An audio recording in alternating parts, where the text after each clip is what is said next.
तो आज का एपिसोड पूरा का पूरा जाता है श्रेय ओम को और ईशा को, क्योंकि आज के एपिसोड में डिटेल में शादी दिखाई जाएगी, डिटेल में वचन दिखाए जाएंगे और एपिसोड खत्म हो जाएगा। शुरुआत करते हैं ओम से, जहां ओम ईशा से रिक्वेस्ट कर रहा था कि ये दोनों परिवार के लिए सही है। जहां ईशा की माँ सोच रही थी कि क्या करना चाहिए, तो वो गई सुभाष के फोटो के पास और बोलते, कैसी दुविधा में डाल के चले गए आप मुझे छोड़ के, अब आप भी फैसला लीजिए कि क्या करना चाहिए। तो सुभाष का फोटो हिलता है, वहां से एक फूल गिरता है सीधा नीचे, मतलब वो इस फैसले से खुश है। अब सीरियल है, इन चीजों को मानना पड़ता है लॉजिकली। तब फिर ईशा की माँ ने सोच लिया कि ये सही है, फिर ईशा ने बोला ये गलत है, हमारे ऊपर इतनी जिम्मेदारियां हैं कि हम अब इस शादी के लायक नहीं है अभी। मैं जानता हूँ कि तुम्हारे पापा के जाने के बाद, सुभाष अंकल के जाने के बाद तुम्हारे ऊपर पूरे घर की जिम्मेदारी है। वचन देते हैं ये जिम्मेदारी हम बेटा बनकर पूरी करेंगे और तुम्हें बेटी बनकर पूरी करने भी देंगे। अंजू को छोटी बहन मानेंगे हम, उनका बड़ा भाई बन के पूरी जिम्मेदारी हम उठाएंगे उसकी।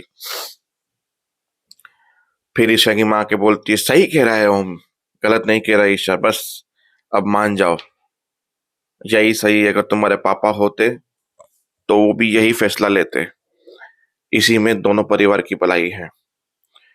फिर नीचे गायत्री बोलती है, अब बहुत इंतजार हो गया, अब हम यहाँ पे नहीं रुक सकते, अब चलते हैं यहाँ से। फिर पीछे से वो माते बोला, कोई कहीं नहीं जाएगा। फिर बाबूजी के पास आता बोला, आपका मान सम्मान ऐसे ही नहीं जाने देंगे बाबूजी, हम आपसे आग्रह करते हैं, क्या आप ईशा को अपनी बहू के रूप में स्वीकार करते हैं? और ईशा वहां से दुल्हन बनकर रेडी होकर आ जाती है। कैसे, आई डोंट नो। नहीं, बात हुई 2 सेकंड में, उसने ड्रेस कब पहना, मेकअप कब किया, दुल्हन कब बनी, कुछ पता नहीं। बस ईशा उसी सीन में वापस आ गई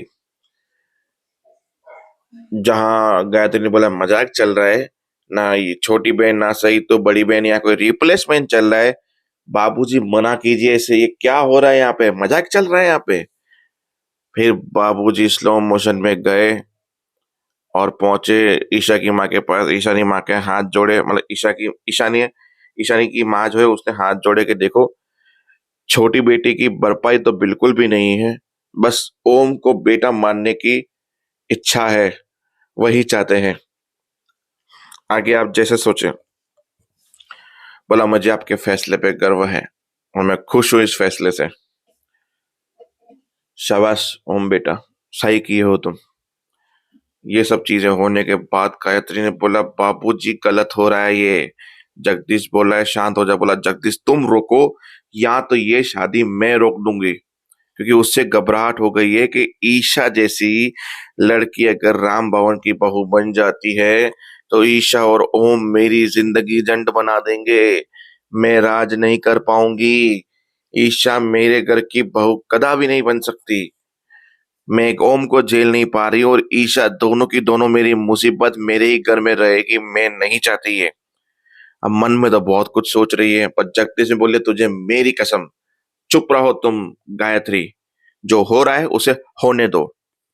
फिर ओम ने ईशा का हाथ पकड़ा, मंडप तक लेके गए, पंडित जी ने विधि शुरू की, फेरे सब करवाए, फेरों के बीच में कस्में वादे सब एक एक डिटेल में दिखाए गए, जो ईशा ने वचन लिए वो, जो ओम ने वचन लिए वो, कि शादी निभाएंगे, पराये मर्द को बीच में नहीं आने देंगे, सुख दुख में साथ देंगे, हमेशा सलाह करेंगे, आग्रह करेंगे, इज्जत करेंगे, हर वचन दोनों ने मिल के लिए। और फिर आखिरी में मंगलसूत्र पहना के जब वो मांग भरी जाती है, वो भरी गई। और फिर पंडित जी ने बोला, विवाह संपन्न हुआ, आज से आप पति पत्नी हुए। फिर दोनों एक दूसरे की तरफ देखते हैं और एपिसोड खत्म। तो मिलते हैं कल ईशा के गृह प्रवेश पे। जय हिंद।